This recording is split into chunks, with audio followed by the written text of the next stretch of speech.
The majority of people believe Victor Wembanyama will be an all-star in his first season. Why not? Woj called him the best prospect of all time, but they don't understand how difficult that's become in the NBA. Yes, there's the fan vote for all-star, but we have had really popular rookies who didn't make it.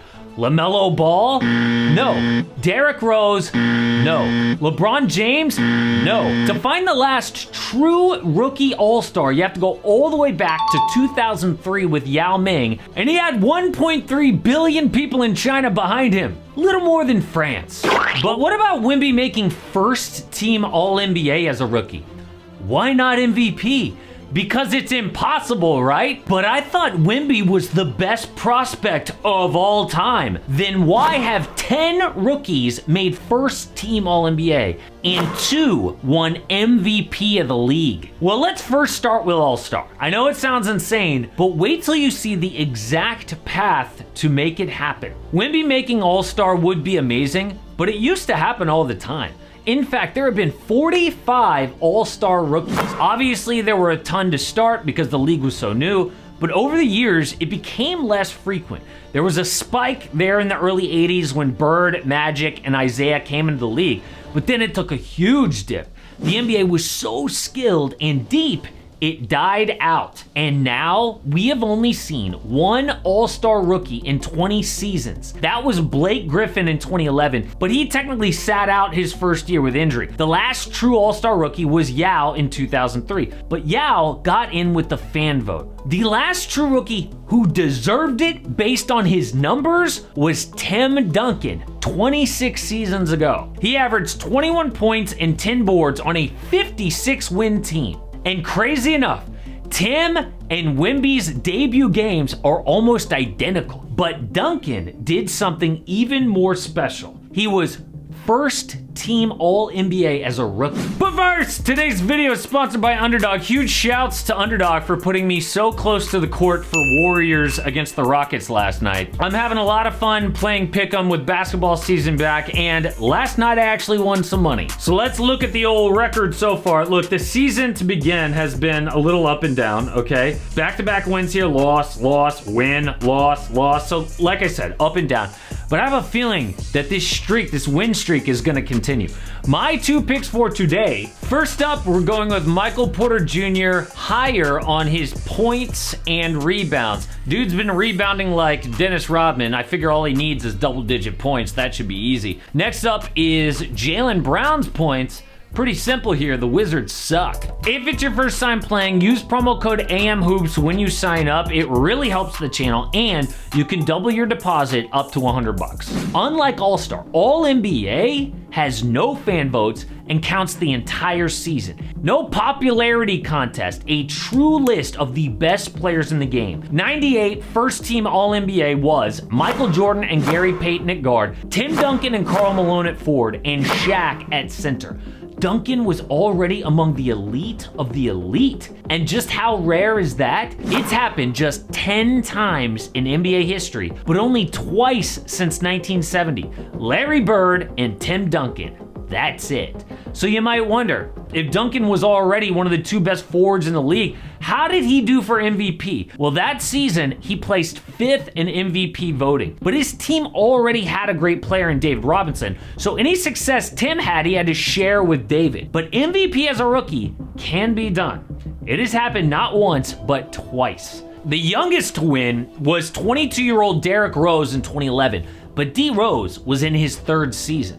The only rookies to win were Wilt Chamberlain in 1960 and Wes Unseld in 1969. Voters had 2 very different reasons for picking them, but Wembanyama could accomplish both. The reason they voted for Wilt, he was a freak like we had never seen. Averaged 38 points and 27 boards as a rookie. He broke 8 records. Okay, that is ridiculous. No one will ever be Wilt again, but his freakishness was all anyone could talk about that year. League attendance shot up by 500,000 people, a 25% increase. Everyone wanted to see him play.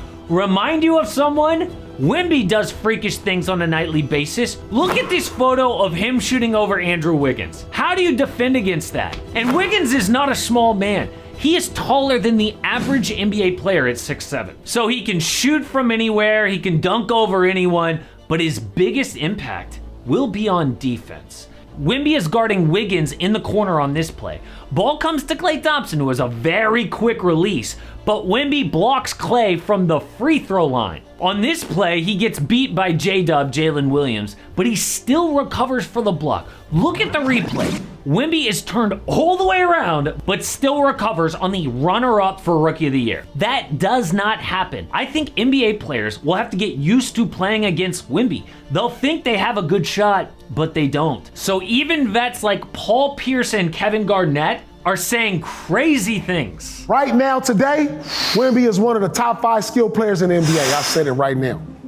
Right now, as of today. I'm not even barking on Top 5 most skilled players in the league right now. I'm not even barking on that. You know why I'm saying that? It's because a lot of people don't understand that when you're 7'5" and can do what KD do. Stop, man. You can do what Stop.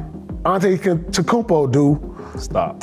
You can do what Anthony Davis can do. Stop. You can do what Embiid. Man, he's one of the top 5 most skilled players. Dude, and KG is backing him up. Vets don't normally compliment young guys like that, especially Paul Pierce, by the way. But if that's true, who are the 5 most skilled players? I don't know what Paul Pierce counts as skill, but I'm gonna say like inside and outside scoring, passing, handles, athleticism, and defense. So my top 5 are Nikola Jokic, Steph Curry, Luka, KD, and Jason Tatum. A lot of guys I could have put there at 5. But if Wemby breaks into that, he will take the Wilt Chamberlain freak road to MVP. But since no one is Wilt, I think Wemby's path will look even more like Wes Unseld. How did a player most casual fans have never heard of win MVP as a rookie? The year was 1969. When hippies weren't taking acid with Jimi Hendrix at Woodstock, they were watching 2 men dominate the league, Wilt Chamberlain and Bill Russell.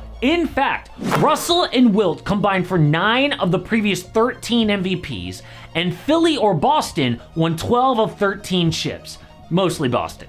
Can you say voter fatigue? And we think guys are tired of voting for Nikola Jokic? How fatigued were they in 1969? So Wes Unseld gets drafted number 2 overall in the 68 draft to the Baltimore Bullets, the worst team in the East. He was an undersized 6'7" center that you did not want to mess with. Look at this picture of Wes grabbing a board. Even young Kareem's like, yeah, buddy, you can have that. It's almost like he was born with old man strength, if that makes any sense. Then all of a sudden, without any other major changes, the Bullets dominated the NBA.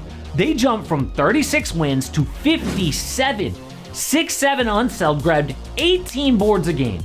But MVP was less about stats back then and more about winning.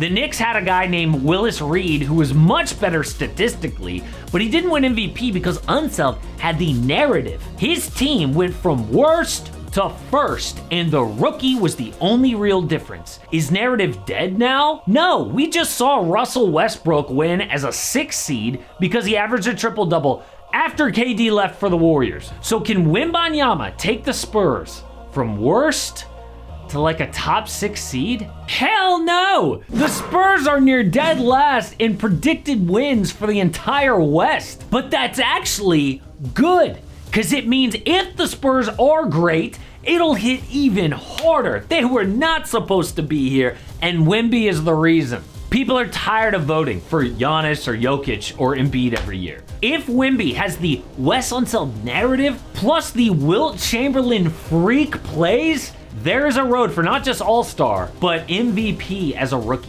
But obviously it's not gonna happen. He's got his slow start. He's also got a really young team who for some reason refused to throw it to him in the post. But maybe All-Star is still realistic. But the current MVP is having a really tough time. His best teammate is still causing problems, and the Clippers apparently will no longer pursue James Harden. So now a team is dropping hints that they are going after Joel Embiid.